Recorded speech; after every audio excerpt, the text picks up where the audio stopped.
बिस्मिल्लाहिर्रहमानिर्रहीम। अस्सलामुअलैकुम दोस्तों, आपका sir Zeeshan Haider, FSC chemistry first year, chapter number 9। और आज हम चैप्टर नंबर 9 का लेक्चर नंबर 4 डिस्कस कर रहे हैं।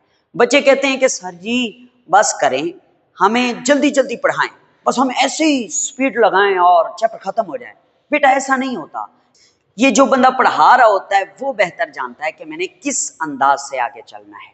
आप लोग मैसेज करते हैं सर जी बस कर दें, ये तो हमने 10th में पढ़ी हुई हैं चीजें। अब आओ बताओ, ये जो मैं टॉपिक आज पढ़ा रहा हूँ क्या आपने ये 10th में पढ़ा हुआ है? बिल्कुल नहीं पढ़ा हुआ।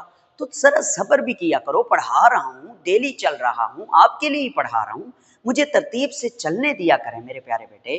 तो आज के लेक्चर का आगाज करते हैं हम।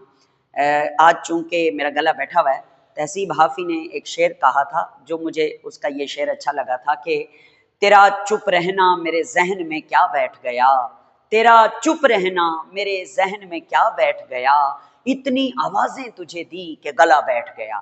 और आज गला बैठा हुआ ही है, बैठे हुए गले से ही आपको लेक्चर पढ़ाने लगा हूँ। प्यारे बच्चे, जुम्मे का दिन है, चैप्टर नंबर 9 है और लेक्चर नंबर है 4। चौथे लेक्चर का नाम पढ़ते हैं। चौथे लेक्चर का टाइटल है आज के टॉपिक का आयोनाइजेशन कांस्टेंट ऑफ एसिड। इसको Ka से जाहिर करते हैं। जैसे कल हमने पढ़ा था ना आयनिक प्रोडक्ट ऑफ वाटर, ये भी वैसे ही है आयनाइजेशन कांस्टेंट ऑफ एसिड, या आप इसे कह सकते हैं डिसोसिएशन कांस्टेंट ऑफ एसिड, और इसे Ka से जाहिर करते हैं। ओके, आइए शुरू करते हैं। मैंने कुछ बातें पहले से लिख ली हैं ताकि आपका और हमारा वक्त बचे, तो साथ साथ हम लिखते जाएंगे और समझते भी जाएंगे कि जो एसिड होता है ना, उसको जब हम वाटर के अंदर ऐड करते हैं, पानी में डालते हैं, तो वो आयोनाइज हो जाता है, वो अपने आयंस में टूट जाता है, आयोनाइज हो जाता है। अब आयोनाइज दो तरीकों से होता है। कुछ एसिड ऐसे होते हैं जो पार्शली आयोनाइज होते हैं, जो पार्शली मानी थोड़े से आयोनाइज होते हैं, उन्हें हम वीक इलेक्ट्रोलाइट या वीक एसिड का नाम देते हैं। ओके, और दूसरे कौन से होते हैं? दूसरे वो होते हैं जो कंप्लीटली आयोनाइज होते हैं, मुकम्मल तौर पर 100% वो आयोनाइज हो जाते हैं, उन्हें हम स्ट्रॉन्ग इलेक्ट्रोलाइट या फिर उन्हें हम स्ट्रॉन्ग एसिड का नाम देते हैं। ठीक हो गया, आगे चलिए जनाब। अब वीक एसिड जो होता है, वीक एसिड वो डज नॉट आयोनाइज 100%, वो 100% आयोनाइज नहीं होता, थोड़ी सी मिकदार उसकी टूटती है। यानी कि अगर 100 मालिक्यूल हैं तो उसमें से 2 मालिक्यूल आयोनाइज हो जाएंगे, 1 मालिक्यूल आयोनाइज हो जाएगा या 3 मालिक्यूल आयोनाइज हो जाएंगे, तो इसको बोलते हैं वीक एसिड या वीक इलेक्ट्रोलाइट, जो 100% आयोनाइज नहीं होता। अब हमें कैसे पता चलेगा कि कौन सा एसिड 100% आयोनाइज हुआ है, कौन सा एसिड थोड़ा आयोनाइज हुआ है? तो जो 100% आयोनाइज होगा वो तो होगा स्ट्रॉन्ग एसिड, जो थोड़ा आयोनाइज होगा वो तो होगा वीक एसिड। तो कोई ऐसी चीज तो होनी चाहिए ना जिससे हमें मालूम हो जाए कि फलां एसिड स्ट्रॉन्ग एसिड है, फलां एसिड वीक एसिड है। उसके लिए ही हम पढ़ते हैं आयनाइजेशन कांस्टेंट या Ka। तो इसने क्या किया, Ka की डेफिनेशन बना दी। Ka क्या है? Ka is the quantitative measurement of strength of an acid. किसी एसिड की स्ट्रेंथ को फाइंड आउट करने की जो क्वांटिटेटिव मेजरमेंट है उसको Ka कहते हैं। मतलब Ka जो है ये एक टर्म है जिसकी वैल्यू होगी, हर एक एसिड के लिए Ka की अपनी अपनी वैल्यू होगी। इस डेफिनेशन से हमें एक फार्मूला बनाने को मिलता है कि Ka is directly proportional to acidic strength. Acidic strength मतलब कहना क्या चाहते हो मैं बताता हूं। ये Ka डायरेक्टली प्रोपोर्शनल है एसिडिक स्ट्रेंथ के, तो इसका मतलब ये है कि जिस एसिड की Ka की वैल्यू जितनी ज्यादा होगी वो एसिड की स्ट्रेंथ भी उतनी ही ज्यादा होगी। स्ट्रेंथ का लफ्जी मतलब है स्ट्रॉन्ग, यानी जो एसिड जितना ज्यादा आयोनाइज होगा उसकी Ka की वैल्यू उतनी ज्यादा होगी, और हम कहेंगे कि उस एसिड की स्ट्रेंथ उतनी ज्यादा है, यानी वो उतना ज्यादा स्ट्रॉन्ग एसिड है। जी हाँ, तो अब हम ये देखेंगे कि Ka को कैसे फाइंड आउट करते हैं, Ka को कैसे मालूम किया जाता है। तो सपोज वो कहता है, फर्ज करो the ionization of an acid, एक एसिड हम लेते हैं जनरल एसिड HA, ये HA से मुराद है जनरल एसिड। आप इसको आप डालते हैं पानी में। जब आप इसे पानी में डालते हैं तो ये ब्रेक होता है, हाइड्रोजन आइन अलग, A नेगेटिव अलग। तो हाइड्रोजन आइन जो इसमें से अलग होगा यहाँ पर, उसको वाटर का जो ऑक्सीजन है वो अपने साथ जोड़ लेगा और ये H2O से कन्वर्ट हो जाएगा H3O पॉजिटिव में और एक इसमें तब्दील हो जाएगा A नेगेटिव में। तो this is the ionization of an acid. Okay है सर जी। अब आप ऐसा करें, इस इक्वेशन के लिए Kc एक्सप्रेशन लिखें। Kc इज इक्वल टू क्या होता था, ऊपर प्रोडक्ट की कंसंट्रेशन, नीचे रिएक्टेंट की कंसंट्रेशन। तो प्रोडक्ट क्या है, H3O पॉजिटिव। आपको पता है H3O पॉजिटिव को हाइड्रोनियम आइन भी कहते हैं, हाइड्रोक्सोनियम आइन भी कहते हैं। Okay, next A negative ion की concentration divided by concentration of water into concentration of an acid. Okay हो गया। अब आपको पता है कि इस पूरे रिएक्शन में वाटर की कंसंट्रेशन में कोई चेंज आ रहा है? नहीं, बिल्कुल नहीं आ रहा। यहां पानी का मॉलिक्यूल है, इधर भी वो पानी है, इसकी कंसंट्रेशन घट नहीं रही क्योंकि पानी तो नहीं टूट रहा ना, एसिड टूटा है, उल्टा इस पानी के ऊपर सवार हुआ है कौन, हाइड्रोजन आइन। तो पानी की कंसंट्रेशन को कुछ भी नहीं हो रहा। इसका मतलब जो कंसंट्रेशन ऑफ वाटर है दैट विल बी कांस्टेंट, ये चेंज नहीं होगी। तो पानी की कंसंट्रेशन अगर कांस्टेंट है तो आप इसको लेफ्ट साइड पे ले जाएं। क्यों? क्योंकि लेफ्ट साइड पे Kc है जो कि एक कांस्टेंट है, तो दोनों कांस्टेंट को एक तरफ होना चाहिए। तो ये Kc जो है वो यहां पर रहेगा, ठीक है। इसके साथ ये कंसंट्रेशन ऑफ वाटर इधर आ जाएगी, तो ये मल्टीप्लाई हो जाएगी वाटर की कंसंट्रेशन Kc के साथ। तो बराबर होगा किसके, कंसंट्रेशन ऑफ हाइड्रोक्सोनियम आइन into concentration of A negative divided by initial concentration of acid। Okay हो गया। अब जैसे हमने कल देखा था कि वाटर की कंसंट्रेशन एक कांस्टेंट है और Kc भी कांस्टेंट है, तो दो कांस्टेंट जब मल्टीप्लाई हो रहे होते हैं तो एक नया कांस्टेंट बन जाता है। जैसे कल हमने Kw निकाला था, तो सर जी इधर भी Kw लिखेंगे? ना जी ना, इधर हम Kw नहीं लिख सकते। क्यों? क्योंकि ये जो आयोनाइजेशन का हमने रिएक्शन पढ़ा है ये पानी का नहीं है, ये एसिड का है, इसलिए हम Kw नहीं बल्कि पता क्या लिखेंगे, हम लिखेंगे Ka is equal to Kc into concentration of water, यानी कि Kc और वाटर की कंसंट्रेशन बराबर होती है Ka के, यानी कि आयोनाइजेशन कांस्टेंट ऑफ A से मुराद है एसिड।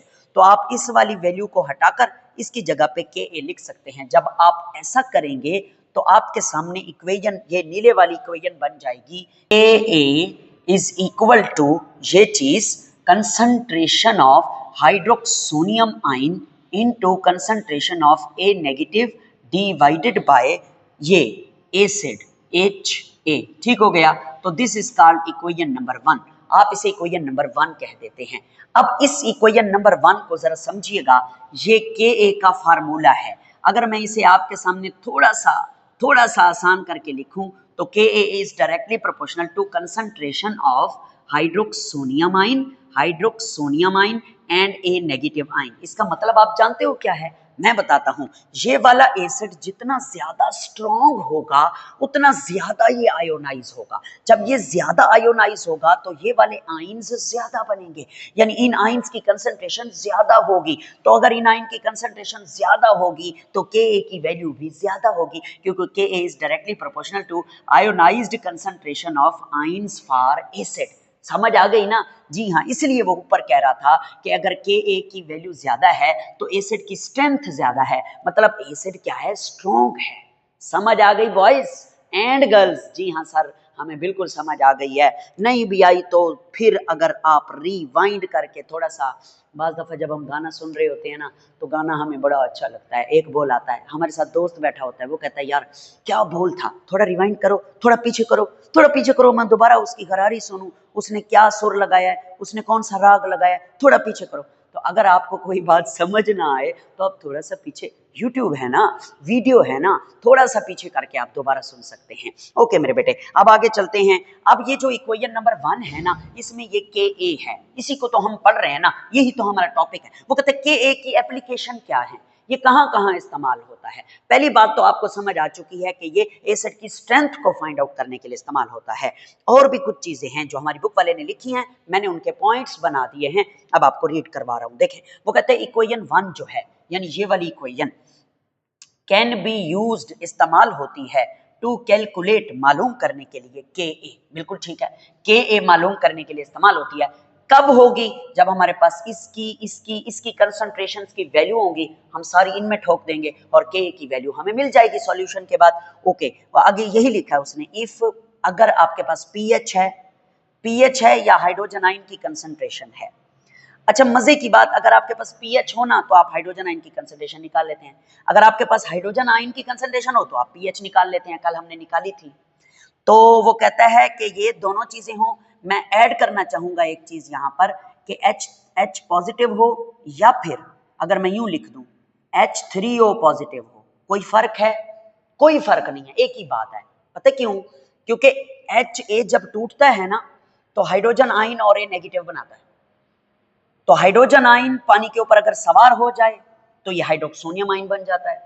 तो हाइड्रोक्सोनियम आयन यहां पर लिखें या हाइड्रोजन आयन लिखें, एक ही बात है, कोई फर्क नहीं है।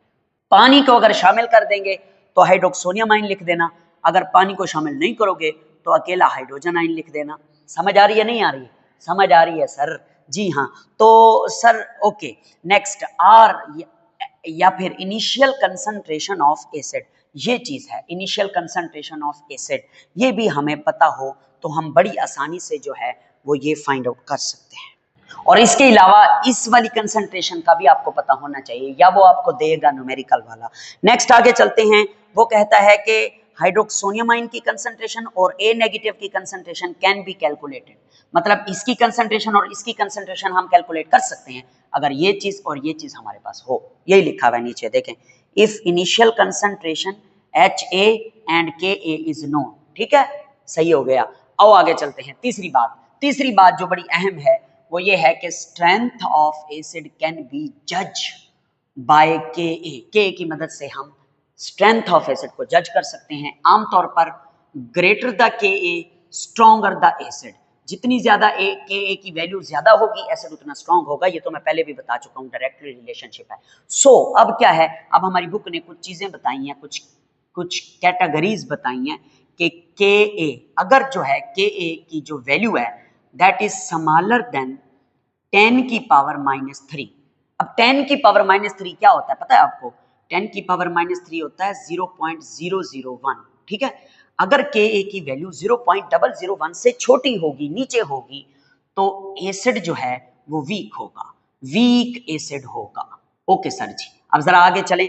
अगर के की वैल्यू बराबर होगी 1 से लेकर 10 की पावर -3 तक, या आप इसे यूं लिख लें कि के की वैल्यू 1 से लेकर 0.001 तक हो, मतलब 1 से बड़ी ना हो वैल्यू और 0.001 से छोटी ना हो वैल्यू, तो फिर एसिड क्या होगा? मॉडरेटली स्ट्रॉन्ग होगा। तो मॉडरेटली यानी दरमियाने दर्जे पर, ना बहुत ज्यादा ना बहुत कम, मॉडरेटली स्ट्रॉन्ग एसिड। ठीक हो गया, मॉडरेटली स्ट्रॉन्ग एसिड। ठीक है, नेक्स्ट आगे चलते हैं। तीसरी बात, अगर के की वैल्यू ग्रेटर देन 1 हुई, 1 से बड़ी हुई, तो 100% जो एसिड है वो स्ट्रॉन्ग होगा। तो you can write over here strong acid. ठीक हो गया। अच्छा, अब आपकी बुक में ना एक टेबल बना हुआ है, उसमें उसने के एतबार से एसिड स्ट्रॉन्ग हैं, वीक हैं, वेरी स्ट्रॉन्ग हैं, वेरी वीक हैं, वो सारा कुछ बताया हुआ है। सारा टेबल आपने याद नहीं करना, उसी टेबल से मैं आपको एग्जांपल देता हूं वीक एसिड की, मॉडरेटली स्ट्रॉन्ग एसिड की और स्ट्रॉन्ग एसिड की। देखें, वीक एसिड की क्या एग्जांपल है? वीक एसिड की एग्जांपल है acetic acid, CH3COOH। Week acid की एग्जांपल है H2S, hydrogen sulphide. Week acid की एग्जांपल है H2O, पानी। और मॉडरेटली स्ट्रॉन्ग एसिड है HSO4-1, इसे कहते हैं बाइसल्फेट आयन। ये मॉडरेटली स्ट्रॉन्ग एसिड है। एसिड क्यों है? क्योंकि इसमें हाइड्रोजन आयन है। और वेरी स्ट्रॉन्ग एसिड तो आपको पता है HCl hydrochloric acid, HNO3 nitric acid और H2SO4 the king of chemical, ये स्ट्रॉन्ग, वेरी स्ट्रॉन्ग एसिड होते हैं। तो ये जो है आपको याद होना चाहिए for short question, for MCQ. Paper में अक्सर शॉर्ट क्वेश्चन आता है, write down the application of Ka। आप पता क्या करना, आप ये वाली और ये वाला सारा लिखना, तो आपको पक्के 2 नंबर मिलेंगे। लेट सपोज अगर आपके पास वक्त नहीं है तो फिर आप यही वाली चीज सिर्फ लिख देना, यही वाली चीज, तो आपको फिर भी 2 नंबर मिलने के अच्छे चांसेस हैं। ठीक है, तो क्योंकि टाइम पे भी तो डिपेंड करता है, तो ये लिख देना। ठीक है, तो ये जो चीज़ है इसको आप अपने अल्फाज में लिख सकते हैं कि अगर हम ये मालूम करना चाहते हैं तो ये हमारे पास होना चाहिए, अगर हम ये मालूम करना चाहते हैं तो ये हमारे पास होना चाहिए, अगर हम ये मालूम करना चाहते हैं तो ऊपर वाली चीज़ हमारे पास होनी चाहिए, एंड वगैरह वगैरह आप कह सकते हैं। ओके, नेक्स्ट अब हम आगे चलते हैं। आगे एक मैं आपको एक ऐसा फार्मूला लिखवा रहा हूं जो आपकी टेक्स्ट बुक में लिखा हुआ नहीं है, मगर एंट्री टेस्ट के एमसीक्यू में आपसे पूछा जा सकता है कि percentage ionization of weak acid can be calculated by this formula. जो वीक एसिड है ना, वो कितने परसेंट आयोनाइज हुआ है पानी में, उसकी परसेंटेज को फाइंड आउट करने का क्या तरीका है, आप एक फार्मूला भी इस्तेमाल कर सकते हैं। वो फार्मूला क्या है, आप इधर लिखेंगे परसेंटेज आयोनाइजेशन, ठीक है, is equal to amount of acid ionized. जितना एसिड आयोनाइज हुआ है उसकी जो है वो ऊपर लिखेंगे क्या, अमाउंट, और नीचे क्या लिखेंगे, total amount of initial acid. शुरू में जितना एसिड था उसकी टोटल अमाउंट नीचे पुट करेंगे, मल्टीप्लाई बाय 100 करेंगे तो परसेंटेज आयोनाइजेशन आ जाएगी। ये फार्मूला हमने पिछले चैप्टर में भी इस्तेमाल किया है एक न्यूमेरिकल में। जी जनाब, अब हम आगे चलते हैं इसी टॉपिक का दूसरा पोर्शन, जिसमें वो कहता है calculating hydroxonium ions from Ka and molar concentration of weak acid. Weak acid की मोलर कंसंट्रेशन और Ka की वैल्यू अगर आपके पास हो तो आप हाइड्रोक्सोनियम आयन की कंसंट्रेशन को फाइंड आउट कर सकते हैं। कैसे फाइंड आउट करेंगे वो मैं आपको एक फिक्रा समझा के इक्वेशन बनाकर दिखाता हूं। वो कहता है जो वीक एसिड होता है ना, डू नॉट आयोनाइज कंप्लीटली, मुकम्मल तौर पर आयोनाइज नहीं होता। तो जब मुकम्मल तौर पर आयोनाइज नहीं होता तो एसिड की इनिशियल कंसंट्रेशन बराबर नहीं होती कंसंट्रेशन ऑफ हाइड्रोक्सोनियम आयन। मतलब कैसे, ये देखो ये है Ha, अगर ये 100% आयोनाइज हो रहा है तो सारे हाइड्रोजन जो है ना वो हाइड्रोक्सोनियम आयन में आ जाएंगे और सारे ए जो है ना वो इधर आ जाएंगे, तो इसकी कंसंट्रेशन जो इनिशियल थी वही इसकी कंसंट्रेशन होगी। और अगर ये वीक एसिड है तो ये सारा नहीं टूटेगा, जब ये सारा आयोनाइज नहीं होगा तो ये बहुत कम बनेंगे हाइड्रोक्सोनियम आयन, तो इसकी कंसंट्रेशन और इनकी कंसंट्रेशन बराबर नहीं होगी। तो फिर इसीलिए हमें जितनी ये आयोनाइज हुआ एसिड और उसने जितने ये हाइड्रोक्सोनियम आयन बनाए, इसको कैलकुलेट करने के लिए हमें एक फार्मूला ढूंढना होगा जो हमें बताए कि हाइड्रोक्सोनियम आयन की कंसंट्रेशन कितनी है। तो उसके लिए मैं आपको बताता हूं, एक एसिड है जैसे कि Ha है, अगर ये टूटता है तो ये बनाता है हाइड्रोजन आयन, और ये वीक एसिड है और बनाता है A नेगेटिव आयन। ठीक हो गया, ओके। अब ये चूंकि हमने Ha को पानी में डाला है ना, तो पानी में जब हम Ha को डालते हैं तो ये वाला जो हाइड्रोजन आयन है वो पानी के ऊपर सवार हो जाता है, यानी ये हाइड्रोजन आयन इस पानी पे जब सवार होगा तो ये क्या बन जाएगा, H2O चेंज हो जाता है H3O पॉजिटिव में। इसका मतलब ये है कि जब एसिड को आप पानी में डालते हो तो वो हाइड्रोजन आयन जो बनाता है वो हाइड्रोजन आयन अकेला नहीं रहता बल्कि पानी के ऊपर सवार हो जाता है और वो किस में तब्दील हो जाता है, हाइड्रोक्सोनियम आयन में तब्दील हो जाता है। तो हाइड्रोजन आयन हाइड्रोक्सोनियम आयन की दूसरी शक्ल है, यानी हाइड्रोजन आयन को लिखने का दूसरा तरीका क्या है, हाइड्रोक्सोनियम आयन। ओके, तो अब वो कहता है कि अगर हम इक्विलिब्रियम इक्वेशन लिखते हैं इन टर्म ऑफ हाइड्रोक्सोनियम आयन, तो इक्वेशन पता कैसे लिखी जाएगी, आप लिखोगे, मैं वही कलर यूज करता हूं, आप लिखोगे Ha जब पानी में जाकर टूटता है तो वो हाइड्रोजन आयन तो बनाता है, मगर वो हाइड्रोजन आयन किस हालत में चेंज हो जाता है, वो हाइड्रोजन आयन पानी पर सवार होकर H3O पॉजिटिव बना देता है, और साथ में क्या बनता है, साथ में ये A नेगेटिव बनता है। Is that clear? Yes sir, is that clear? Is that clear? Yes sir. अब हम आगे चलते हैं। अब वो कहता है कि फर्ज करो शुरू में इनिशियल कंसंट्रेशन मिकदार इन मोल पर डीएम क्यूब HA एसिड की वो है C मोल पर डीएम क्यूब। शुरू में जब रिएक्शन शुरू ही नहीं हुआ तो इसकी और इसकी क्या कंसंट्रेशन होगी? भाई इनिशियल कंसंट्रेशन होती है सिर्फ एसिड की। अभी आपने उसको पानी में नहीं डाला, जब पानी में नहीं डाला तो ये चीजें भी नहीं बनेगी। तो ये कितने होगी? ये 0 मोल पर डीएम क्यूब, ये भी 0 मोल पर डीएम क्यूब। ओके, फिर आपने इसको पानी में डाला और ये टूटा, इसने ये वाले आयन बनाए, ये वाले आयन बनाए, फिर ये पीछे आए और रिएक्शन इक्विलिब्रियम पर चला गया। तो इक्विलिब्रियम के ऊपर जो कंसंट्रेशन होगी वो क्या होगी? इक्विलिब्रियम के ऊपर इसके कुछ ना कुछ मोल तो बने होंगे ना, इसकी कुछ ना कुछ कंसंट्रेशन तो बनी होगी ना, उसे हम x से जाहिर कर देते हैं। और इसकी भी कोई ना कोई होगी तो उसको भी हम x से जाहिर कर देते हैं। और यहाँ क्या होगा? यहाँ होगा, आपको पता है, C माइनस एक्स। जिन बच्चों ने मुझसे पिछला चैप्टर पढ़ा है उसकी एक्सरसाइज में मैंने वो तरीका सिखाया था, A0 0 A माइनस एक्स वगैरह वगैरह। अब हम ऐसा करते हैं कि इस पूरे रिएक्शन के लिए हम Ka लिखते हैं। सर Kc क्यों नहीं लिखते? क्योंकि ये एसिड है, इसलिए हम Kc नहीं लिखते, डायरेक्ट Ka लिखते हैं। अगर हम इसका Kc भी लिखें ना तो बाद में वो भी तो Ka में चेंज होगा। जैसे पहले हमने इसका Kc लिखा था और फिर बाद में उससे हमने Ka फाइंड आउट किया था। तो आप डायरेक्ट Ka लिख दें क्योंकि पानी यहाँ पर शो नहीं हो रहा। तो ऊपर क्या आएगा? हाइड्रोक्सोनियम आयन की कंसंट्रेशन और यहाँ पर A नेगेटिव आयन की कंसंट्रेशन डिवाइडेड बाय ये initial concentration of HA।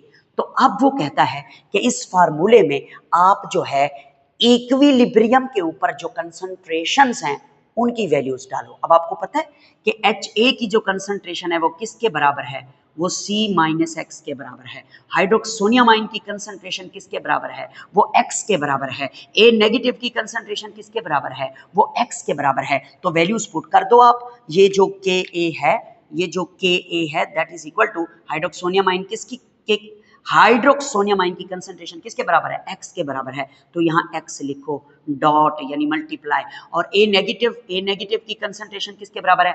X के बराबर है। यहाँ भी X लिखो, डिवाइडेड बाय। और HA की कंसंट्रेशन यानी यहाँ पर C माइनस एक्स आप लिख दोगे। ओके हो गया। आइए आगे चलते हैं। Ka इज इक्वल टू, अब X का क्या हो जाएगा? Square divided by C minus x. Is that clear? Yes sir. अब एक मजे की बात मैं आपको बताऊं, वो कहता है कि ये जो HA है that is very weak acid. ये बहुत वीक एसिड है। वेरी वीक एसिड का क्या मतलब है? यानी ये जो HA है ये बहुत थोड़ा टूटेगा, बहुत कम ये आगे जाएगा। जब ये बहुत कम आगे जाएगा, बहुत कम हाइड्रोक्सोनियम आयन की कंसंट्रेशन बनेगी, यानी X जो है वो बहुत थोड़ा है, बहुत कम है। तो अब हम क्या करेंगे कि ये जो C माइनस एक्स है ना that will be approximately equal to C। इसका क्या मतलब है? इसका मतलब ये है कि माइनस एक्स यानी C में से जो X माइनस हो रहा है वो बहुत थोड़ा माइनस हो रहा है, बहुत थोड़ा है ना ये, यानी इसकी मिकदार इतनी थोड़ी है कि हम इसको नेग्लिजिबल कंसीडर करते हैं। इसलिए डिनोमिनेटर में हम C माइनस एक्स को इक्वल कर देते हैं C से। तो अब ये फार्मूला कैसा अरेंज हो जाएगा? ये फार्मूला हो जाएगा कि Ka अप्रोक्सीमेटली, तकरीबन, अब आप बराबर का साइन नहीं बल्कि अप्रोक्सीमेटली लगाएंगे, x का स्क्वायर डिवाइडेड बाय नीचे C माइनस एक्स की जगह क्या आ जाएगा? C आ जाएगा। ओके, अब आप ऐसा करें, आपको x का स्क्वायर चाहिए, आप C को इधर ले जाएं, ये बन जाएगा x का square is equal to Ka multiply by C। अब हमें तो x की वैल्यू चाहिए क्योंकि x की वैल्यू ही क्या है? कंसंट्रेशन ऑफ हाइड्रोक्सोनियम आयन, क्योंकि हमने शुरुआत ही इसी से की थी कि कैलकुलेटिंग हाइड्रोक्सोनियम आयन। ओके, तो फिर हम इसका अंडर रूट ले लेंगे, यहां भी हम इसका अंडर रूट ले लेंगे, इधर भी, दोनों तरफ। जब हम इसका जजर लेते हैं यानी अंडर रूट लेते हैं तो फिर क्या होता है? ये वाला स्क्वायर इससे कैंसल और x will be equal to Ka multiply by C का अंडर रूट।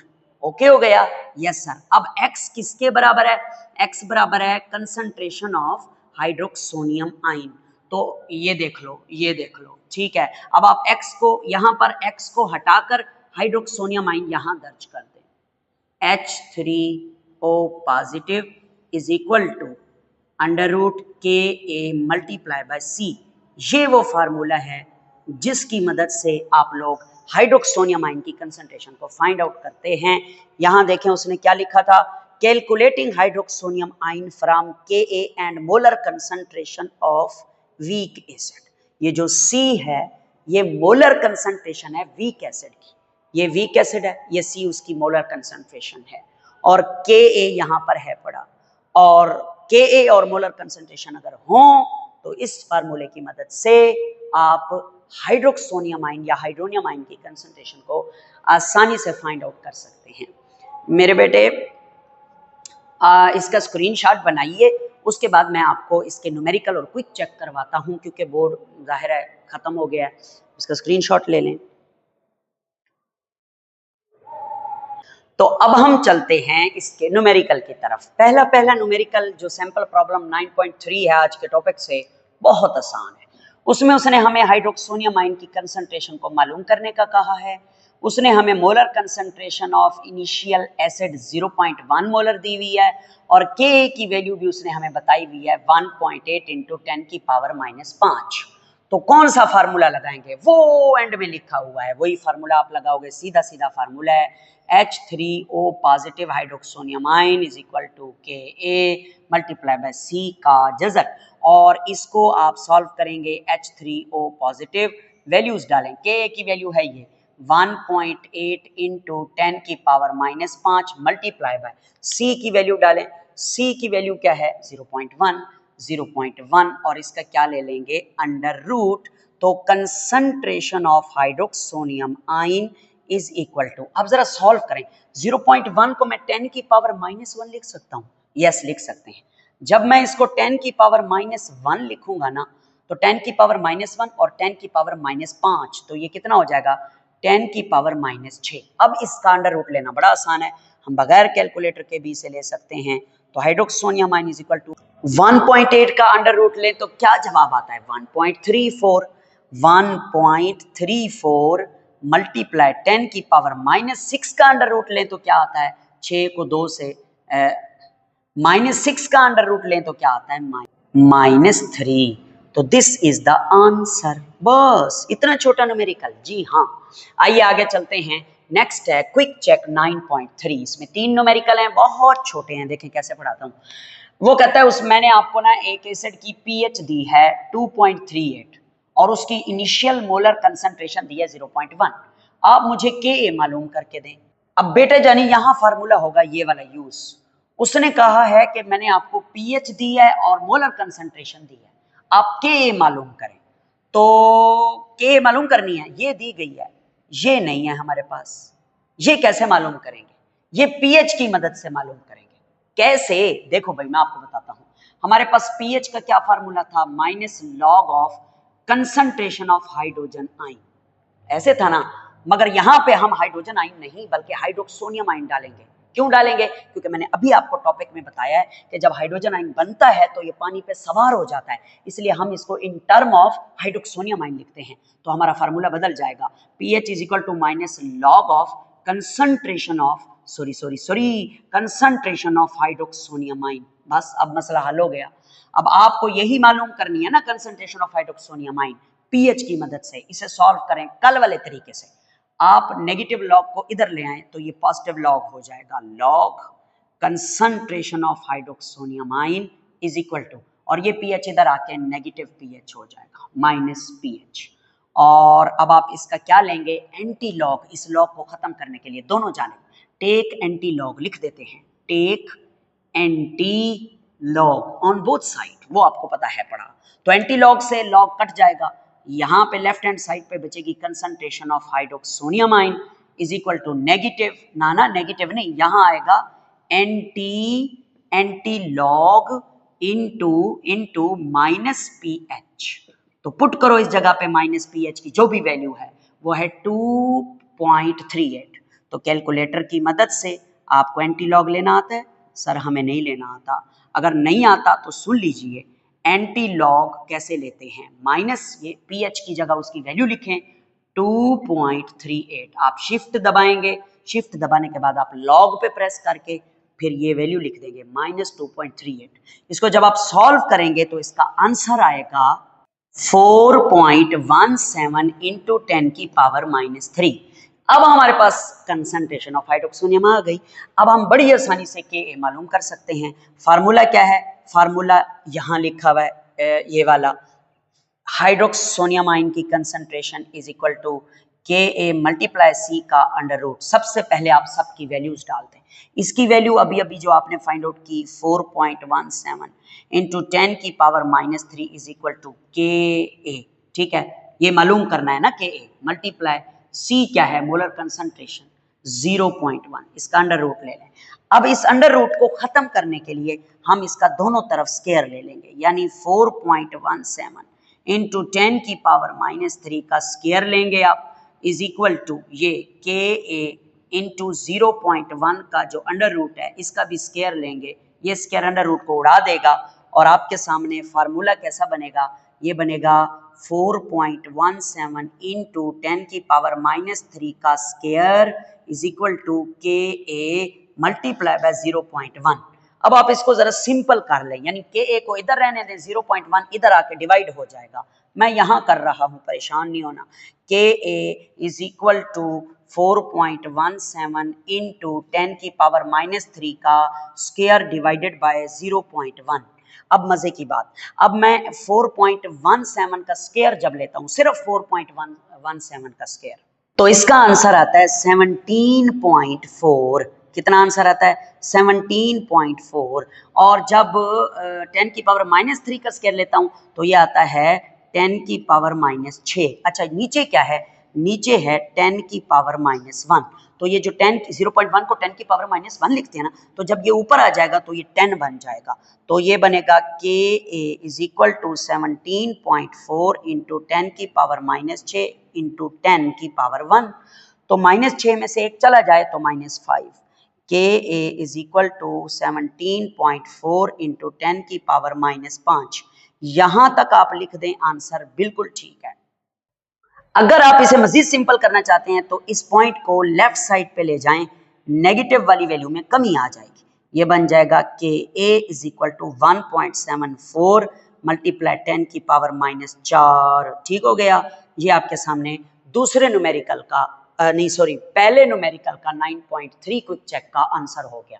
दूसरा बहुत आसान है, उसमें उसने Ka भी दिया हुआ है, C भी दिया हुआ है, हाइड्रोक्सोनियम आयन की कंसंट्रेशन पूछी है। फार्मूला हमारे पास है पड़ा, बस हमने उसमें वैल्यूज डाल देनी है। Hydroxonium ion is equal to Ka multiply by C की अंडर रूट। ओके, इसकी क्या है ये मालूम करनी है हमने। H3O positive is equal to Ka की वैल्यू कहाँ है? ये है 4 इंटू 10 की पावर -4 इंटू C क्या है? 0.1। 0.1 लिखूं या 10 की पावर -1 लिखूं, एक ही बात है। ओके, आगे चलते हैं। H3O पॉजिटिव की कंसंट्रेशन 4 इंटू -1 और -4 -1 कितना हो जाता है? 10 की पावर -5। बस आप इसका चुप करके अंडर रूट ले लें, किसी को नहीं बताना कि हमने किया क्या है। जब आप इसका अंडर रूट लेंगे तो इसका आंसर आएगा 6.32 इंटू 10 की पावर -3। बस ये न्यूमेरिकल खत्म। ये न्यूमेरिकल और ये न्यूमेरिकल सेम एक ही जैसे हैं। अगला न्यूमेरिकल जो लास्ट वाला है वो भी आसान है। उसने मोलर कंसंट्रेशन हमें दी है किसी भी एसिड की C, और हाइड्रोक्सोनियम आयन की मिकदार भी उसने दे दी है। Ka उसने पूछ लिया है, तो कैसे करेंगे? ये हम इस तरह करेंगे जैसे हमने ये वाला किया था, इधर से इधर से इधर से, ऐसे जैसे ये। आइए करते हैं। सबसे पहले फार्मूला लिखेंगे। फार्मूला है H3O पॉजिटिव की concentration is equal to Ka into C की कंसंट्रेशन का अंडर रूट। वैल्यूज पुट करें।